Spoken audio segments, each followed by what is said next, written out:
Hola Carmelo, ¿cómo estás? Buenas tardes a todos, ¿cómo están? Aquí ya próximos a iniciar el webinar del día de hoy y que tiene por título La fidelización de clientes. No sé si Carmelo querés compartir pantalla, así tenés para presentar. Hola Claudio. Eh, sí, buenas tardes a todos. Voy a necesitar que me habiliten la opción de presentar. Buenas tardes, Gerardo. Buenas tardes, Carmelo.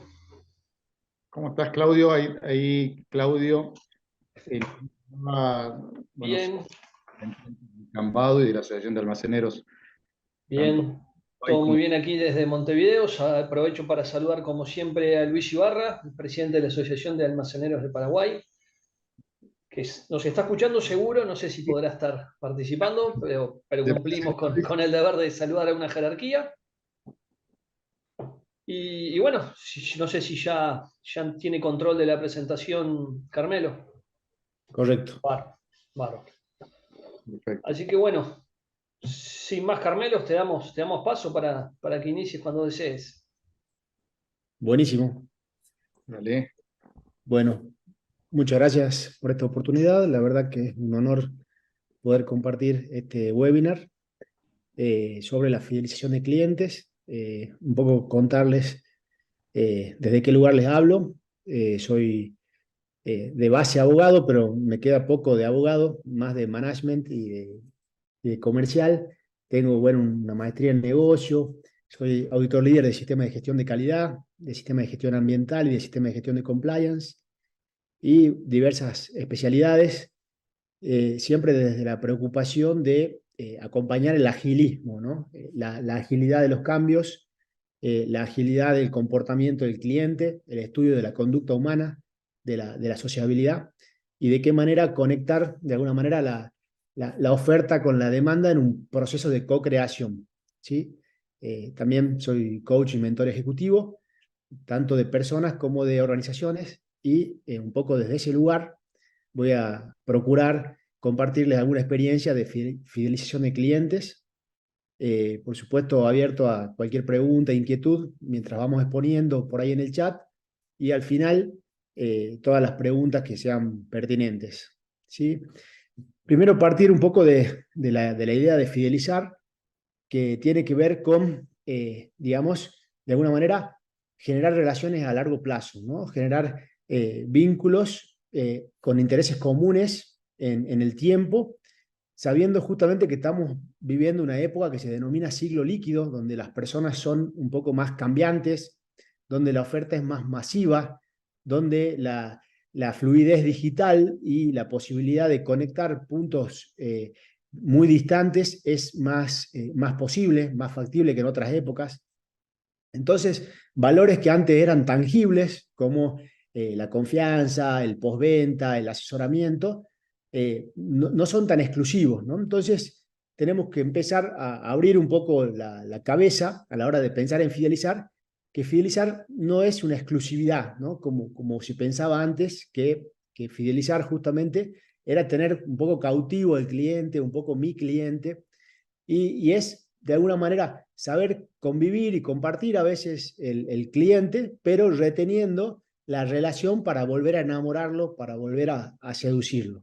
Así que un poco esa introducción sobre la evolución, un poco de la perspectiva de fidelización de clientes, y de la mano de fidelizar vamos a hablar mucho del apoyo de lo que es la calidad, ¿no? Que lo que ayuda justamente a concretar o a hacer realidad esa fidelización es la herramienta de la calidad.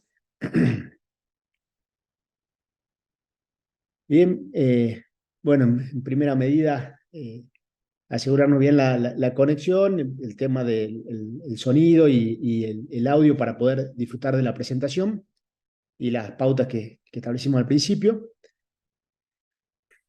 Eh, por ahí, un valor que buscamos compartir es justamente la diferenciación, ¿no? O sea, en marketing, en management, en comercialización, digamos, el diferencial es la cualidad que van a identificar los clientes a la hora de elegir una preferencia, ¿no? Entonces, ese diferencial, vamos a ver más adelante que no tiene que ver solamente con características o ventajas objetivas, sino todo lo contrario, ¿no? O sea, no es lo que yo digo, sino lo que percibe el cliente, lo que recibe el cliente, y sobre ese aspecto vamos a ampliar un poco más. Pero nos quedamos también que fidelizar también tiene que ver en gran medida con ser distintos y con entender cómo se comporta el cliente. Entonces, a ver un segundo acá, están ingresando algunos participantes. Bien. Entonces, de esta mirada, de diferenciarnos, de ser distintos y de trabajar desde el ser, ¿no? O sea, no es casual que usemos la palabra ser, ¿no? Porque una cosa es tener un diferencial y otra cosa es realmente ser distintos. Entonces, la excelencia en este punto es un compromiso de hacer lo correcto en el momento correcto, o sea, de poner todos nuestros recursos, nuestra atención, nuestra información, nuestra capacidad de la mejor manera, de la forma óptima, y la diferenciación va a tener que ver con sacar una brecha, sacar, digamos, una distancia con respecto a cómo se vienen haciendo las cosas, ¿no? Entonces, vamos a ver distintas filosofías, sobre todo de Oriente, cómo se pueden aplicar a este diferencial. Y también, obviamente, eliminar errores, ¿no? Aprender de los errores y no repetirlos, porque ahí justamente la diferenciación nos va a jugar en contra. O sea, la cuestión reputacional, si repetimos errores, nos va a facturar, nos va a cobrar caro, digamos. Entonces, es conocer todos los lados de un tema, los lados buenos, en los que somos potentes, somos talentosos, y los lados no tan buenos que tenemos que tomar decisiones y tomar acciones. También es ser distinto, también es ser amable, porque muchas veces el cliente se lleva una sensación, se lleva una emoción. Muchas veces el cliente no percibe el 100% de lo que le estamos brindando, pero sí le queda ese sabor. O sea, ustedes piensen en alguna película que los haya emocionado. Muchas veces no nos acordamos del diálogo, el tema, o exactamente la escena, cómo fue, pero sí nos acordamos la emoción que nos produjo. Entonces, la amabilidad es un valor distintivo de fidelizar al cliente, ¿no? Por supuesto, ser ejemplares, ser coherente, ¿no? Muchas veces, digamos, hay empresas o compañías que dan un mensaje y que, digamos, en la práctica no se vive ese clima, no se vive ese valor. Entonces es importante ser ejemplares desde el liderazgo, desde la colaboración, desde la participación.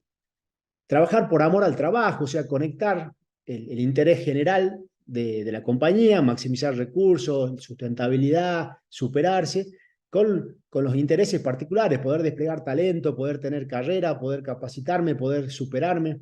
Entonces, el amor al trabajo se logra en ese doble juego, la causa grande con la causa pequeña.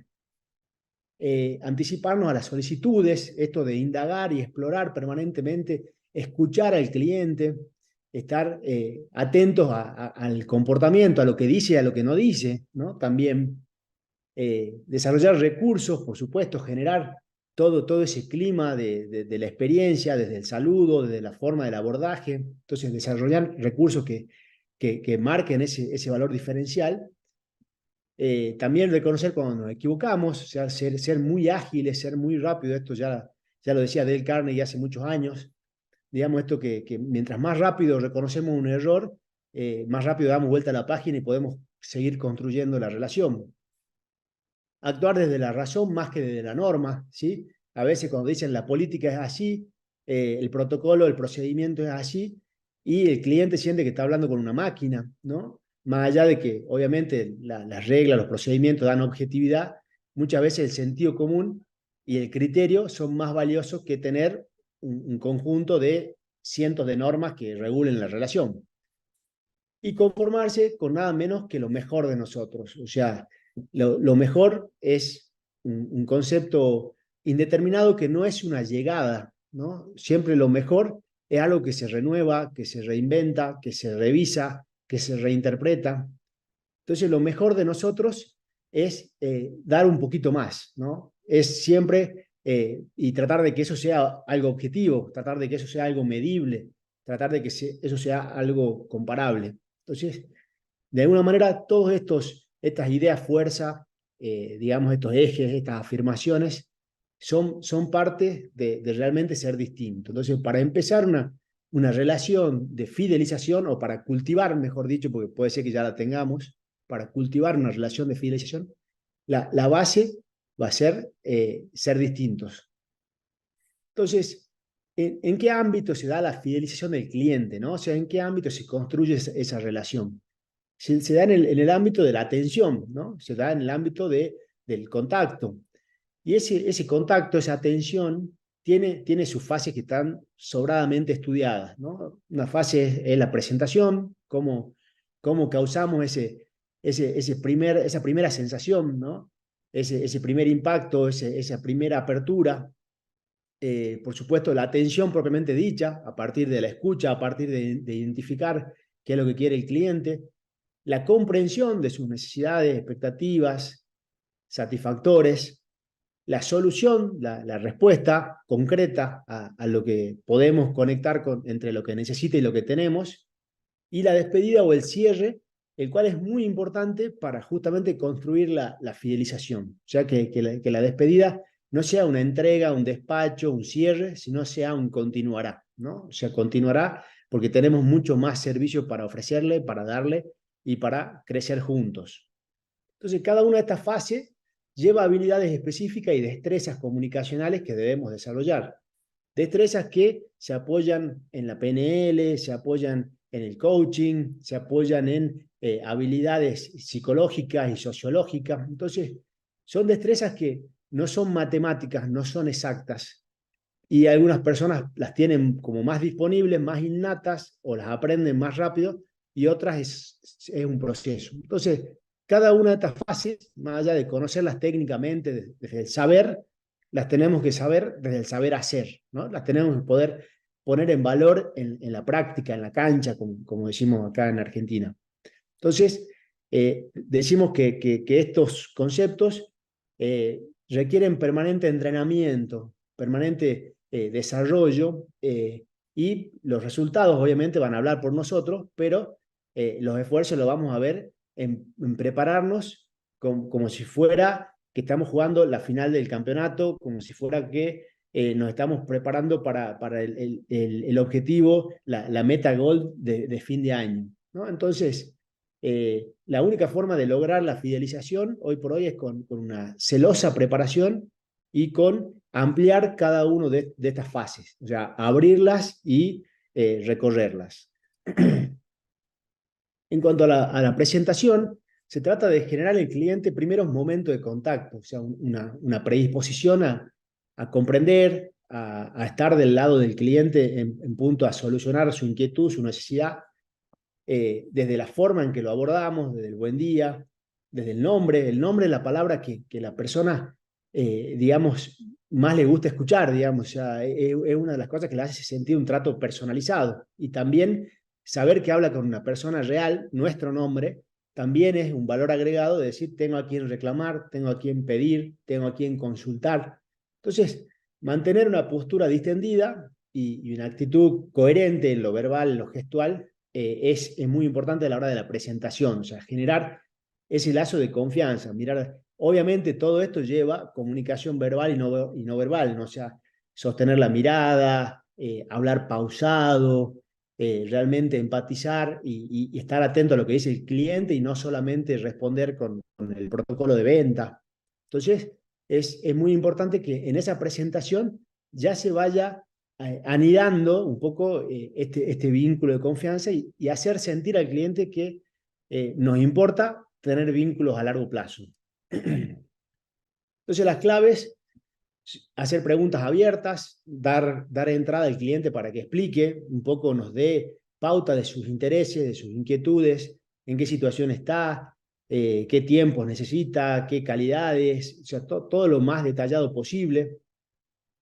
A veces no dejarnos implicar por el estado emocional del cliente, o sea, esto quiere decir que si hay un cliente preocupado, ofuscado, acelerado, digamos, no dejarnos llevar con responder rápido porque las emociones son contagiosas. Entonces, estar preparados para la atención de presentación nos permite canalizar otras emociones que no son tan propensas a la venta o a la fidelización, ¿no? Entonces, no precipitarnos, no reaccionar, controlar, digamos, un poco, más que controlar, yo creo que es gestionar, ¿no? Estar consciente de cuáles son las emociones que predisponen el contacto y cuáles son las que lo limitan. Y hacer que el cliente amplíe lo más posible con preguntas de qué manera puedo ayudarlo, para qué lo necesita, en qué plazos, o sea, preguntas más que nada abiertas, ¿no? Por ahí con la práctica tendemos a tener muchas preguntas cerradas, si no, y nos perdemos por ahí la oportunidad de conocer al cliente o de brindarle por ahí más servicios o servicios diferenciales. Entonces, eso es con respecto a la etapa de presentación. Por supuesto que esto se entrena y se amplía muchísimo más. Hoy estamos haciendo un resumen. Con respecto a la fase de atención, en la parte de exploración, fundamentalmente explorar las inquietudes, no solamente lo que pide, sino qué necesidad quiere satisfacer, qué problema tiene o tuvo, con qué bien sustituto pudo en otro momento cubrir esa necesidad. Entonces, es una oportunidad de escuchar y de entrar donde más le importa al cliente, ¿no? O sea, pero fundamentalmente a partir de una buena escucha y de una buena observación.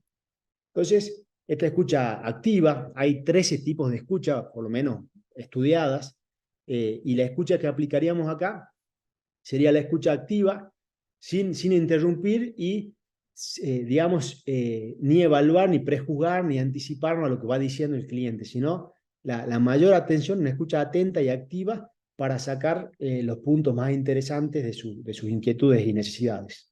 En la atención, nuevamente sostener la mirada, contacto ocular, asentir con la cabeza, acompañar el movimiento, acompañar la cadencia de que nos importa lo que está trayendo el cliente, usar sus propias palabras que haga empatizar, que sepa que lo estamos escuchando, dígame más, qué interesante lo que me está contando, sabemos de eso, podemos abordarlo, ya asentir un poco que vamos junto con la exploración y con la inquietud del cliente. Fundamentalmente tampoco interrumpir, no tratar de hablar más que el cliente cuando estamos recibiendo esa información valiosa, y de esto tenemos que esperar que complete el mensaje, o sea, tenemos que aprender a callarnos no solamente tal vez en lo verbal, sino también en la conversación interna, para poder absorber hasta que complete totalmente el mensaje. Por ahí lo más importante lo dice al final, ¿no? Entonces, en esto, solamente cuando haya algo que no está claro, pedir perdón y pedir alguna ampliación o alguna explicación cuando haya algo que sea ambiguo o contradictorio en su mensaje, en su lenguaje. Mientras va hablando el cliente, es fundamental esto, callar nuestra escucha interna, ¿no? O sea, nuestra conversación interna, para no estar evaluando, midiendo, prejuzgando, analizando qué va a pasar después. Esto se trabaja con atención plena, se trabaja, digamos, con la técnica de estar lo más presente posible a la hora de dar nuestra atención y captar al cliente desde el lugar más abarcativo posible. Ustedes recuerden, según la PNL, nosotros alrededor nuestro normalmente hay más de 4 millones de datos, de información, y tenemos la capacidad de filtrar o absorber apenas 200.000 datos a través de nuestros sentidos, por dar un ejemplo, una proporción, ¿no? Entonces hay 20 veces más información afuera dando vuelta en nuestra capacidad de atender. Entonces imaginen que esa capacidad selectiva muchas veces nos hace prejuzgar y limita nuestra atención. Entonces tratemos de evitar de generar esas anticipaciones, esos prejuicios y estar ampliando esa absorción de información. Desde el punto de vista de la comprensión, asegurarnos que los mensajes han llegado correctamente, digamos, por ahí podemos parafrasear o repetir lo que dijo el cliente, empatizar y verificar, o sea, el chequeo. Yo escuché que dijiste esto, ¿es así? Me parece que está apuntando para este volumen de cantidad de productos, ¿está bien? O sea, ir como repitiendo, aunque parezca a veces obvio, es importante para ambas partes o tomar notas o mostrar en un papel, o sea que la comprensión quede bien clara, una línea de tiempo, un resumen de cómo sería la operación, los montos y las formas, siempre que quede bien comprendida cómo es la necesidad y cómo podría ser, digamos, canalizada esa necesidad, esa expectativa. Claves, de nuevo, seguimos trabajando las preguntas abiertas en oposición a la cerrada o las inductivas. También es importante hacer una pregunta por vez y sostener la pregunta. A veces hay preguntas que queremos explicarlas o que le damos vueltas y eso genera confusión en el cliente. Entonces, una pregunta, sostengo la mirada y conecto con el cliente. Obviamente explorar qué, quién, cómo, cuándo, dónde, por qué, para qué, de qué manera, con qué metodología, con qué forma, en qué horario. O sea, todo eso son preguntas que ayudan a aterrizar la necesidad y la expectativa del cliente, que muchas veces ni el mismo cliente sabe concretamente lo que quiere o no sabía que podía solucionarlo de otra forma que nosotros le podemos brindar.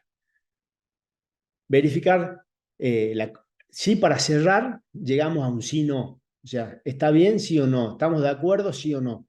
Pero eso es después de haber indagado, después de haber usado, digamos, una conversación más apreciativa, más amplia. ¿Sí? Las preguntas cerradas las dejamos un poco más para los momentos de cierre, justamente, valga la redundancia. Luego, empatizar con el cliente, también ponernos en su lugar, ver que usar un poco el sentido común, comunicarle que digamos, estamos para asesorarlo y acompañarlo y asistirlo, por supuesto. Entonces, de esa manera se va a sentir mucho más entendido y comprendido. Luego pasamos a la fase de la solución, digamos, o la prestación del servicio del producto. Se trata de explicar y llevar a cabo la solución acordada, informándole sobre las gestiones que vamos a hacer al respecto o que ya estamos anticipando, ¿no? Entonces, el tema de la solución también va a estar conectado con todo eso que escuchamos y observamos en la etapa anterior. Claves, digamos esto, de hablar un poco el lenguaje del cliente, asegurarnos que comprende la propuesta, cuáles son los pasos que siguen, qué está a cargo del cliente, qué está a cargo nuestro, y si podemos apoyarlo de alguna manera a eso en pequeñas, digamos, Melo. afirmaciones. ¿Sí? ¿Quién habla? Claudio te habla. No, Claudio, se escucha. quería hacer algún aporte. Por favor. Muy interesante todo, he dejado pasar muchas cosas, pero estas claves me parecen súper interesantes porque los que estás poniendo en estos dos puntos hacen luego a la satisfacción del cliente, ¿no? Porque uno Correcto. tiene que manejar las expectativas que se generan. Entonces, un Totalmente. cliente con expectativas equivocadas, bueno, el producto o el servicio no va a satisfacer esas expectativas y va a terminar en una insatisfacción, probablemente termine hablando mal de nosotros y no vuelva a comprarnos más y por tanto no haya repetición de compra y se pierda un cliente. A veces es más sencillo cuando se venden productos, a veces es más complejo cuando se venden servicios y ahí sí, asegurarse que el cliente comprende la solución y averiguar si el cliente se quedó con alguna inquietud es clave para que no ocurran, como se dice también, malos entendidos y después quejas posteriores, ¿no? Perfecto, totalmente de acuerdo que es fundamental esta etapa y que puede justamente dar lugar a diferendo, a quejas, a reclamos por problemas de comprensión y de información, de que no hayan sido claros los acuerdos parciales o totales, ¿no? Entonces, la solución reafirma esos puntos que pudimos levantar en la etapa anterior, los reafirma y los aterriza en la forma en la que se va a brindar, como dice, por ahí a través del servicio es más personalizado y a través del producto ya tiene sus datos intrínsecos, ¿sí? Bien, entonces,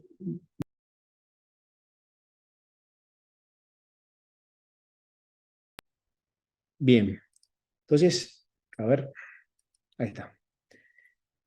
Y el cierre consiste en justamente verificar que se haya cubierto esa expectativa, esa satisfacción, y de alguna manera cerrar de manera adecuada, o sea, que esto se diseña, esto requiere mucho diseño, o sea, no es una danza entre criterios y diseño, ¿no? O sea, tener margen para ver cómo es el cierre, pero a la vez tener un diseño de diferentes alternativas para afirmar que se han cumplido las necesidades, expectativas, inquietudes y lo que venía a buscar, las soluciones que venía a buscar el cliente en ese chequeo anterior. Entonces la despedida es fundamental, perdón, se volvió ahí, de que nos ayude a medir esa satisfacción, ¿no? Entonces, claves, tenemos acá que el cliente, si es que hay algo más en lo que pudimos ayudarlo, si es que hay algo más en lo que podemos brindarle alguna atención, y sobre todo esta continuidad que hablábamos al principio, ¿no? O sea, fijar próximos encuentros, próximas acciones, un seguimiento, te vamos a llamar para ver cómo te ha ido con el producto, con el servicio, si necesitas algo. Sí.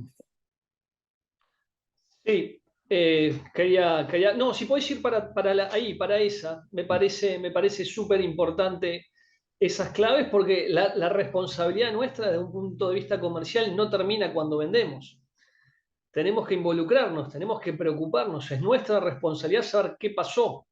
Anduvo bien, anduvo mal, se puede mejorar, no podemos vender y desentendernos de cuál fue el resultado de ese cliente, si hubo satisfacción, si no hubo satisfacción, se cumplieron las expectativas, si no nos involucramos en la parte posterior, estamos liquidados.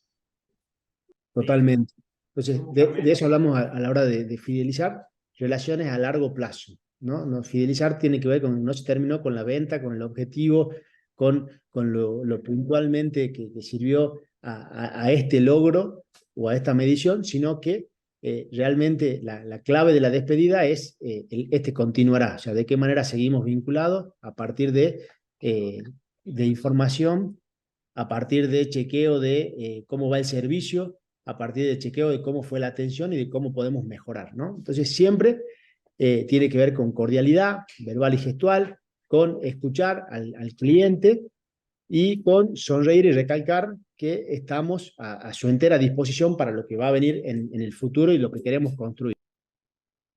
Perfecto, ahí te sumo, Carmelo, lo que está bueno para todos. Nosotros en la bibliografía lo llamamos estos momentos de verdad. Son esos momentos que es cuando el cliente ve el interés que tenemos nosotros sobre realmente mantener la relación con él. Nosotros siempre decimos en ese momento de verdad que es el final en la despedida, el decirte te acerco la bolsa al auto, hago tal acción extra, que son pequeñas cosas que complementan el servicio, que no son grandes erogaciones ni costos. En esos momentos donde el cliente se fideliza. Es en el diseño de esos momentos de verdad, durante todos estos aspectos que se van dando, es donde se da y se termina generando, digamos, la fidelidad con el cliente. Correcto. Entonces, hablamos que en suma, digamos, este proceso de fidelización al cliente excede la atención, ¿no? Excede y de alguna manera construye una voluntad de servicio, ¿no? O sea, un enfoque de servicio, o sea, de servir a los intereses del cliente y a futuras necesidades, sobre todo esta apertura de estar dispuesto y disponible a futuras necesidades, sabiendo de que el cliente no es exclusivo y que vamos a tener que por ahí volver a ser competitivos para que nos vuelva a elegir, pero que ya quede ese halo de confianza, ese intangible que abra la comunicación en forma más fluida. Entonces, digamos, ¿es parecido servir que atender? Sí, pero se diferencia en la proactividad, se diferencia en la mirada un poco más holística del cliente, de sus necesidades, de sus expectativas, de su familia, de su carrera, de qué van a estar más adelante, de qué manera nos podemos potenciar.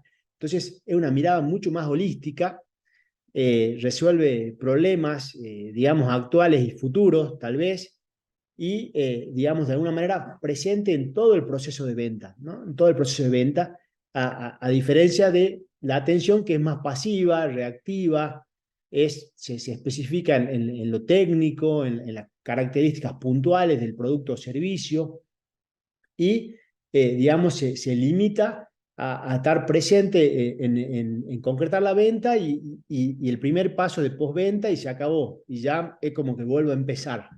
La idea, por eso decíamos tan importante esta palabra de continuar, ¿no? La idea es generar una continuidad en esa relación para que se dé lo que es la fidelización. Bien, acá justamente avanzando con lo que es la fidelización y este concepto de servicio y este concepto un poco de experiencia del cliente, ¿no? Que hay mucho dicho ya sobre experiencia del cliente. Como esto se vive a través de los sentidos, vamos a compartir un pequeño video que es alusivo a esto para reflexionar y pasarlo por nuestros propios sentidos, ¿no? A ver un segundo, ahí compartimos nuevamente. Unos segundos. Acá está.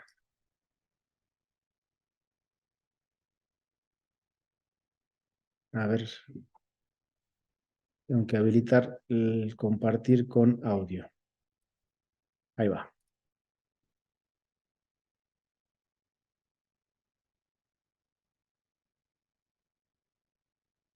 Bien, ahí va.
Bien, hermoso viaje, ¿no? O sea, cuántas sensaciones, cuántas emociones de lo que por ahí era una visita al cañón, llegar, sacar una foto e irme, pasarlo, ¿no? Pasarlo por todas esas sensaciones, esa sensación de estar flotando en el aire, esa experiencia del cliente, digamos que es totalmente distinta a lo que es una visita tradicional.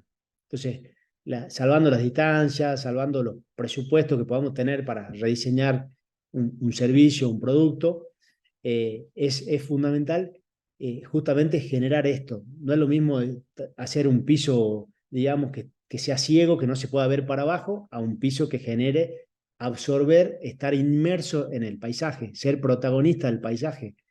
Hoy el cliente no quiere que lo guíen en la venta.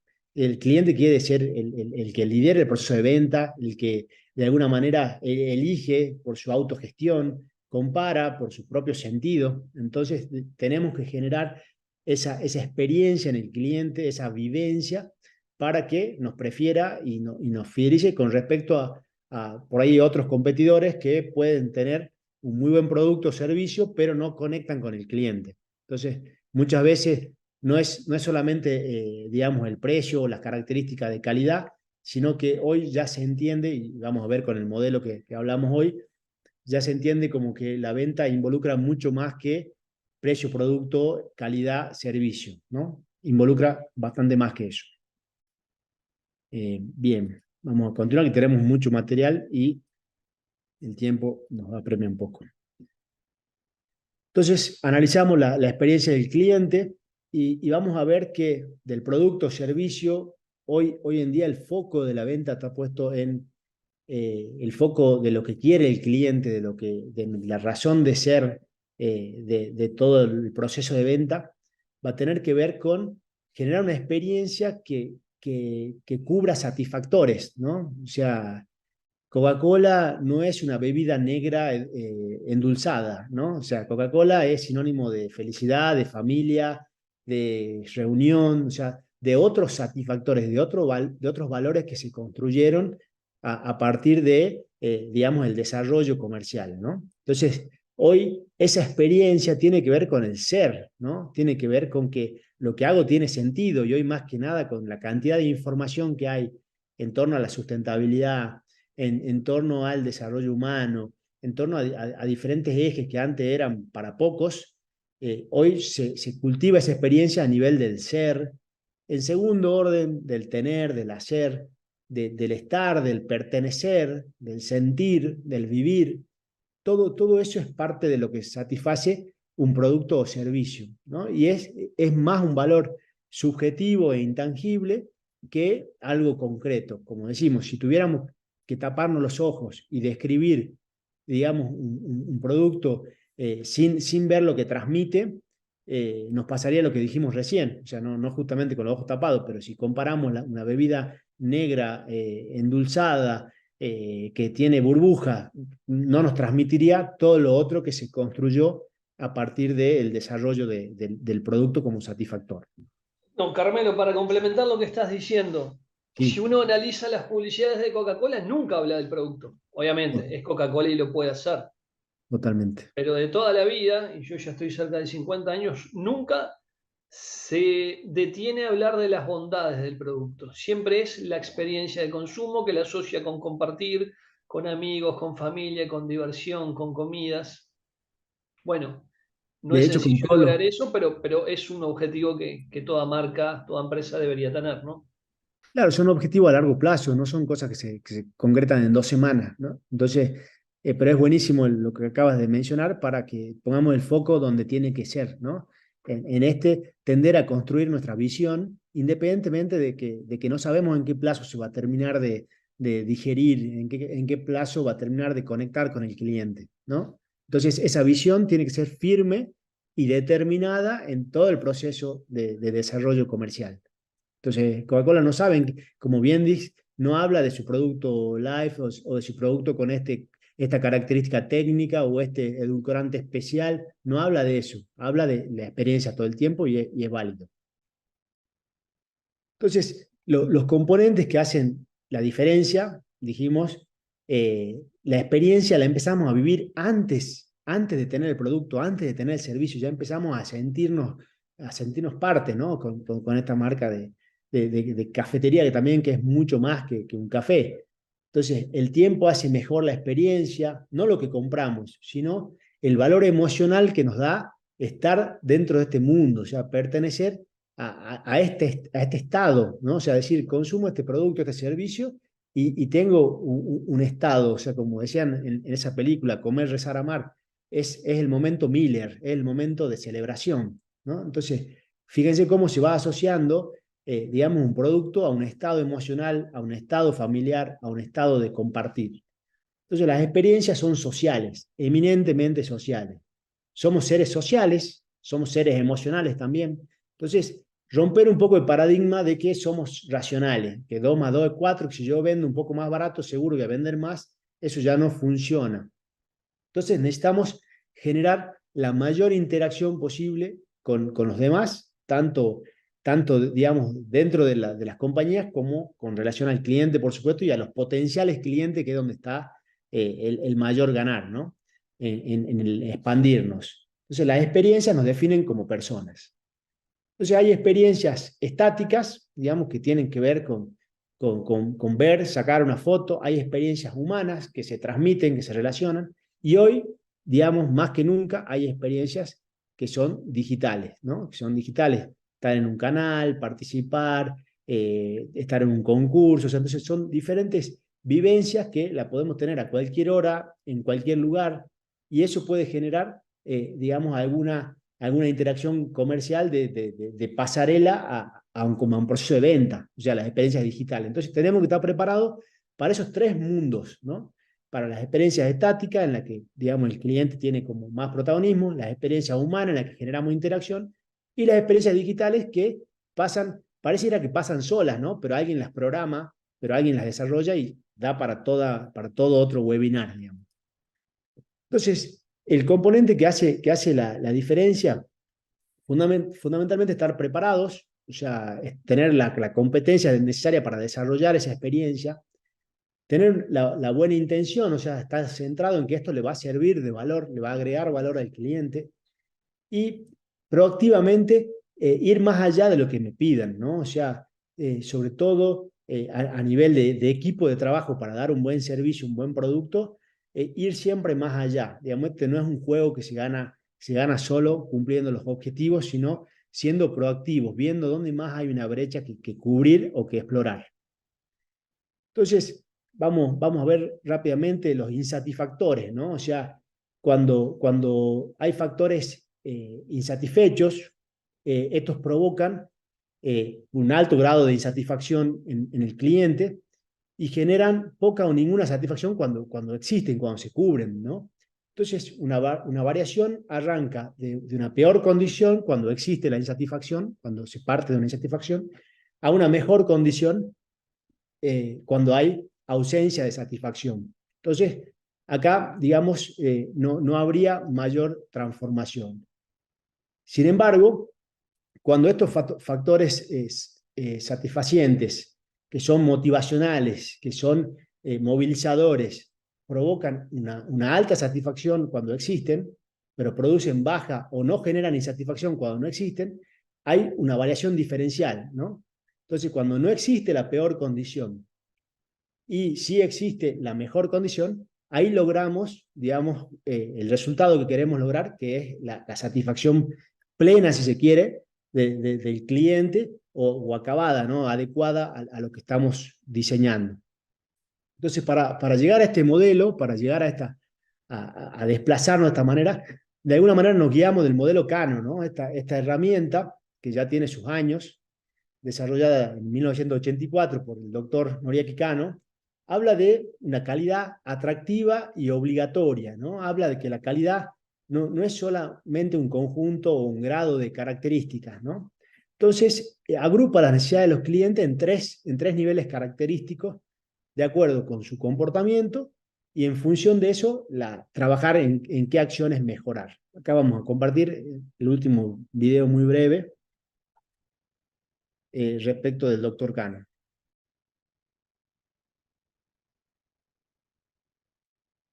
Un segundo. Ahí está. Esta es una referencia del doctor Kano.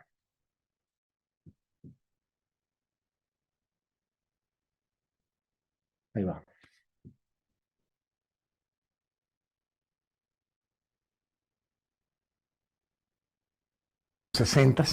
Mientras el mundo occidental estaba muy preocupado con llegar a la Luna, mientras estaba pues determinando qué iba a pasar con la guerra de Vietnam, el Japón y muchos empresarios japoneses estuvieron muy interesados en el desarrollo de los conceptos de calidad.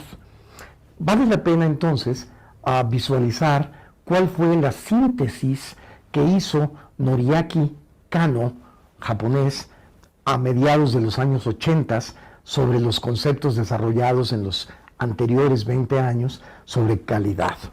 Noriaki Kano habla principalmente de tres distintos estilos de calidades.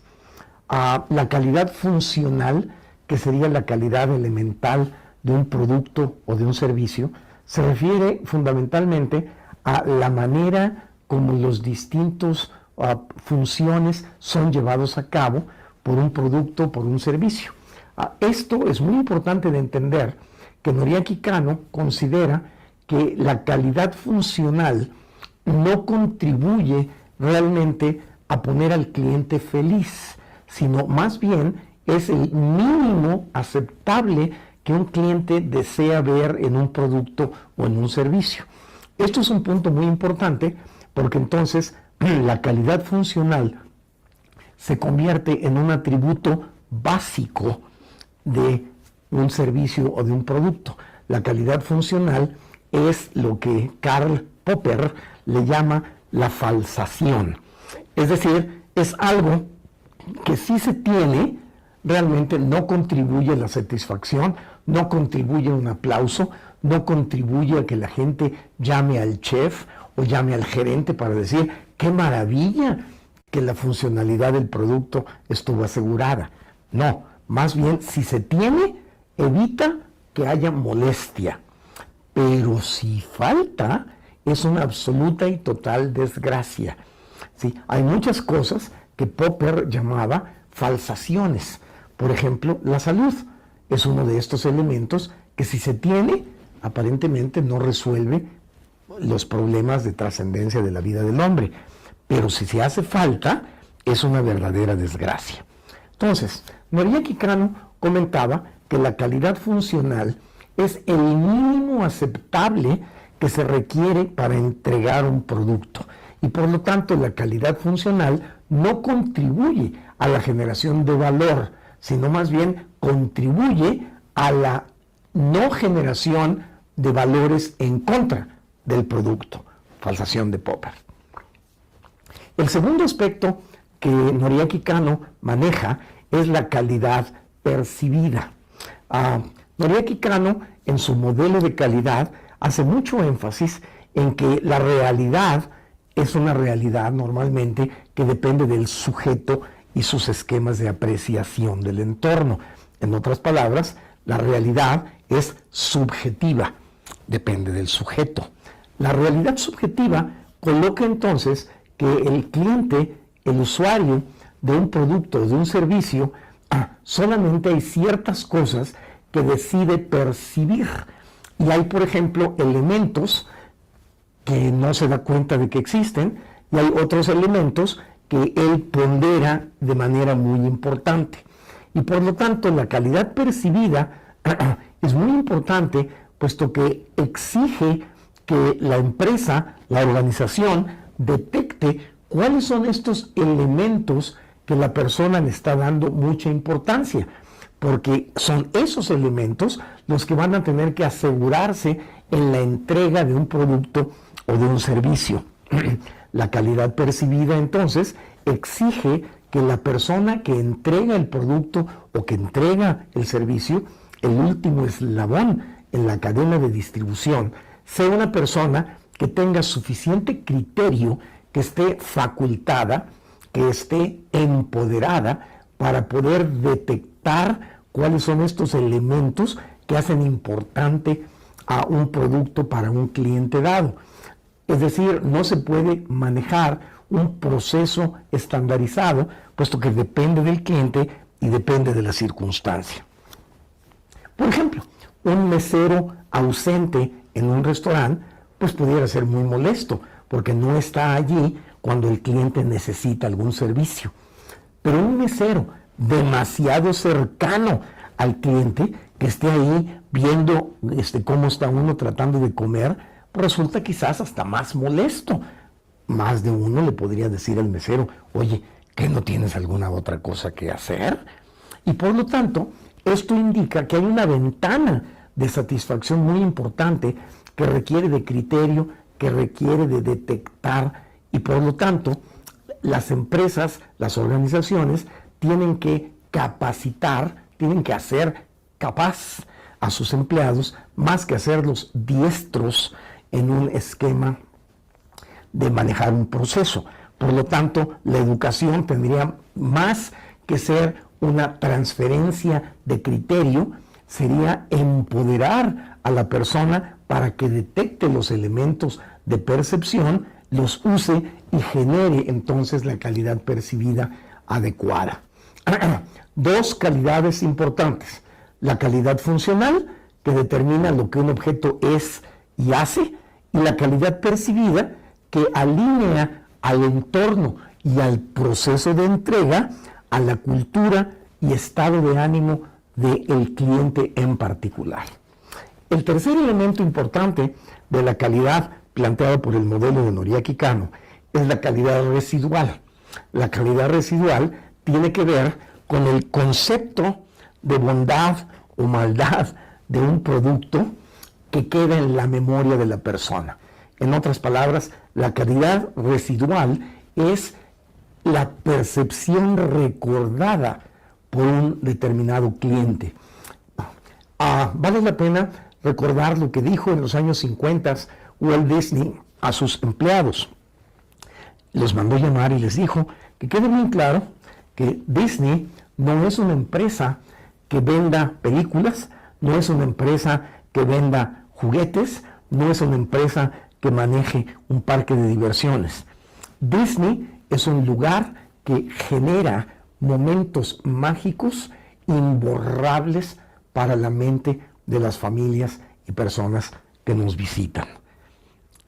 Observen que este concepto de calidad residual implica que yo voy a tener que ir más allá de la mera entrega satisfactoria de un producto o de un servicio que realice alguna función, sino voy a tener que entregar algún momento mágico, un pilón, un extra, alguna cosa no esperada por el cliente para que genere una experiencia con significado. En este modelo, entonces, cualquier esquema de innovación, cualquier esquema que pretenda garantizar la sostenibilidad de un producto o de un servicio, exige cumplir con el atributo básico dado por la funcionalidad de algo.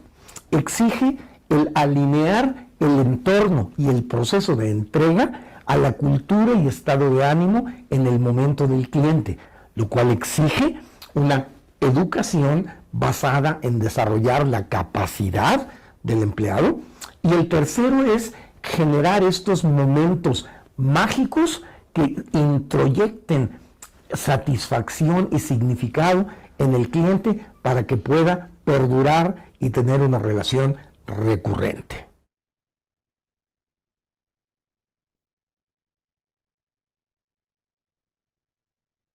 Bien, muy poco para agregar, palabras clarísimas de esta exposición sobre la filosofía y lo que trajo el doctor Cano.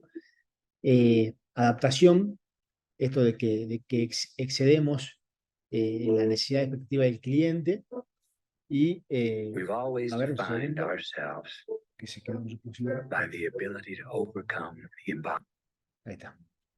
Está por salir el video siguiente. Entonces, es fundamental tener en cuenta estas tres calidades, ¿no? La calidad funcional, la calidad percibida y la calidad residual, que tiene que ver con justamente la fidelización, ¿no? Lo que queda luego de la experiencia con el cliente. O sea que es fundamental no quedarnos con el concepto clásico de calidad, de que el producto, los atributos del producto o servicio van a ser suficientes para generar relaciones a largo plazo, si no nos enfocamos en tener criterios, en tener empoderamiento, en tener escucha, en tener observación, para absorber de qué manera nos percibe el cliente y de qué manera podemos llegarle de una manera diferencial. Nos quedan poquitos minutos, quiero ampliar unas cositas más antes de cerrar, más allá de que les va a quedar el material para ustedes. Acá les vamos a compartir en la presentación una matriz del modelo Cano, en la cual van a poder desarrollar en su producto o servicio los atributos funcionales mínimos aceptables de la calidad funcional, los atributos percibidos que tienen que ver con la exploración, con el chequeo, que tienen que ver con eso que debemos asegurar a partir de ir identificando cómo nos percibe el cliente, y los atributos residuales que van a venir de la exploración posterior, ¿no? O sea, de cómo hacemos el seguimiento de la relación con el cliente y cómo investigamos también. Entonces, esto tiene mucho de diseño, mucho de investigación y mucho de adaptación continua. Entonces, ya no es como la época más fordiana de que estandarizando todos los empleados van a atender bien, van a vender bien y van a lograr máximos resultados, sino que hoy tenemos que hacer un esfuerzo adicional de adaptación para dar un mejor servicio, un mejor producto. Entonces, la nueva definición de calidad de la norma ISO 9000 comparte un poco esto que nos traía el doctor Cano, ¿no? Entonces, que una organización, digamos, que está orientada a la calidad, promueve una cultura que da como resultado comportamientos, actitudes, actividades y procesos para proporcionar valor mediante el cumplimiento de necesidades y expectativas de los clientes y otras partes interesadas pertinentes. O sea, no solamente se agota en el cliente, sino en el resto de la matriz de relaciones. La calidad de los productos y servicios está determinada por la capacidad para satisfacer el impacto previsto y el no previsto sobre esas partes interesadas. Y la calidad de los productos y servicios incluye no solamente el función y desempeño, sino también el valor percibido y el beneficio para el cliente. Este beneficio incluye lo que decíamos recién del valor residual. Entonces, fíjense cómo, de alguna manera, Cano, con otro mecanismo de calidad, también comparten, digamos, esos tres ejes, ¿no? de funcionalidad, de percepción y de calidad residual o cuál es el efecto que queda en el cliente. A esto le vamos a agregar lo que es la filosofía Kaizen o de mejora continua, que nos dice, en primer lugar, digamos esta palabra Ling Chi, que es la muerte de los 1000 cortes. Muchas veces sostenemos errores por no tomar decisiones, y hay veces que es mejor tomar una sola decisión y cambiar un proceso, cambiar una forma de hacer las cosas, cambiar de raíz, por más que nos incomode, por más que nos duela. Ellos hablan de que perdemos distancia con el cliente sosteniendo por ahí cosas que sabemos que están mal. Entonces, la muerte de los 1000 cortes es sostener en el tiempo errores o defectos que pueden solucionarse con una decisión contundente y determinada. El Hansei o autorreflexión tiene que ver con aprender de los errores y no repetir el pasado. El Ikigai tiene que ver con conectar lo que hacemos con el propósito, con la causa grande. Y el Kaizen, propiamente dicho, con la mejora continua, este enfoque en procesos optimizables que se revisan continuamente. Entonces, estos 4 principios del Kaizen en general ayudan a gestionar la calidad, ¿no? Ayudan a tomar determinación, a aprender de nosotros, conectar la vocación y mejorar paulatinamente. Y paulatinamente, dicen los japoneses esto de esforzarnos por mejorar 7 veces más de lo que nos pide el cliente. O sea, tener 7 atributos más de la necesidad expresada por el cliente. Entonces, son pequeños parámetros que nos ayudan a lograr expresar nuestra mejor versión en la venta y la fidelización. Y también, por ahí para destacar, esta regla del 2 más 2, ¿no? Que los 2 primeros minutos de contacto más los 2 últimos minutos tienen que ser emotivos, tienen que ser mágicos, tienen que ser relevantes, tienen que quedar ese sabor a que cuando llego soy importante como cliente y cuando me voy quedo comprometido, quedo vinculado, quedo emocionado con esta experiencia que me dio la compañía. Entonces, la regla del 2, producto o servicio más 2. Y la regla del 1% significa mejorar un poquito cada día, ¿no? No esperar a hacer a veces grandes cambios radicales, sino cambiar todos los días un poco. Si cambiamos un 1% por día, en un año cambiamos un 300%, o sea que logramos la meta de sostener, ¿no? Luego esto se vincula con, como decíamos al principio, con un entrenamiento constante. No alcanza con saberlo, sino tenemos que entrenarlo. Entonces, dentro de las etapas de venta, de prospección, preparación, acercamiento, preocupación, construir la oferta, conversar la validación, escuchar, declarar la aceptación y postventa, hay diferentes etapas. La realidad, los datos, la posibilidad, la ambición, los objetivos, las acciones, los servicios y productos que brindamos, las relaciones, cómo se construye con el cliente y las partes interesadas, y el aprendizaje. Cada una de estas etapas tiene sus emociones. Como decíamos al principio, si nos contagia la emoción el cliente o el marco país o el momento de crisis y no podemos salir de esa emoción, nuestras posibilidades son magras. La emoción es la energía para la acción. Entonces, en materia de venta y fidelización, tenemos que gestionar en cada etapa su emoción favorable, su emoción generativa. Entonces, vamos a usar un ejemplo. Cuando enfocamos los datos de la realidad, tener seguridad, certeza, credibilidad, curiosidad, confianza, confiabilidad, saber que ese es nuestro combustible. Esa es la energía que nos va a dar la mejor gestión de venta y fidelización. Entonces, registrar las emociones y gestionarlas nos ayuda a ser más competentes.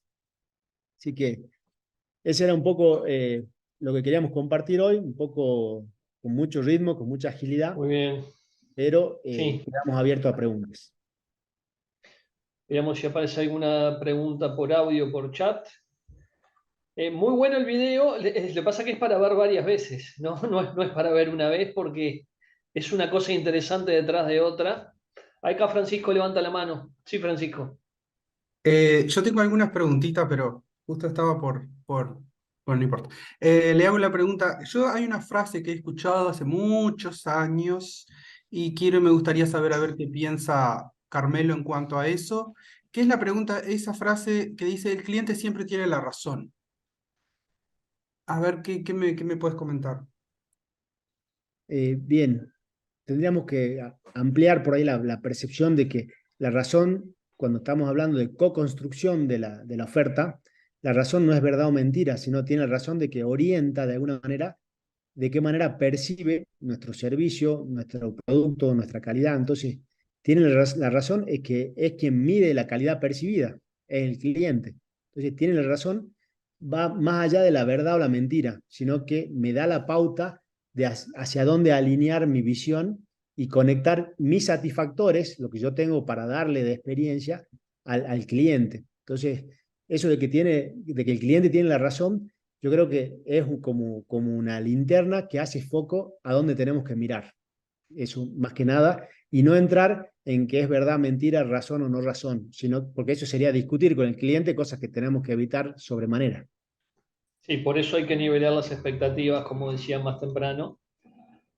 Para mí el cliente no siempre tiene la razón, sí siempre tiene nuestro respeto, nuestra honestidad, nuestra transparencia y si ponemos todo arriba de la mesa, no debería tener por qué haber discrepancias ni expectativas mal creadas. Pero bueno, eso para Francisco. Hugo levanta la mano, no sé si querés chatear o hablar por audio, Hugo.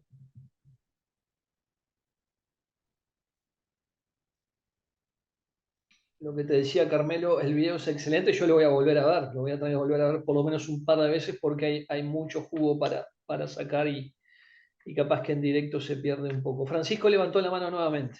Bien.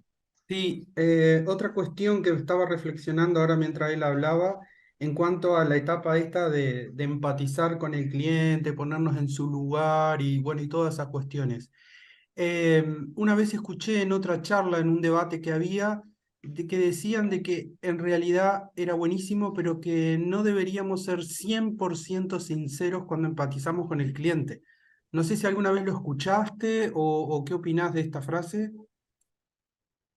Para mí, el tema de la sinceridad tiene que ver con la asertividad. ¿Sinceridad para qué? ¿No? Entonces, tenemos que usar la información que conduzca a la construcción de esta exploración para lograr cerrar la venta, pero tiene que tener un propósito. A veces demasiada información no es conducente o genera, digamos, en el cliente duda o que desvíe su inquietud para otro lado o que postergue el pedido, con lo cual creo que no es un problema de sinceridad, sino también nuevamente de enfoque, sino de diseñar bien el abordaje y escuchar más de lo que se dice. Yo creo que es más importante cultivar la escucha y ser muy preciso, muy quirúrgico en lo que se dice. A veces en esa empatía prometemos algo o una sensación o una experiencia que no está en nuestro diseño. De acuerdo. Bueno, muy bien, estimados. Vamos a liberar a Carmelo.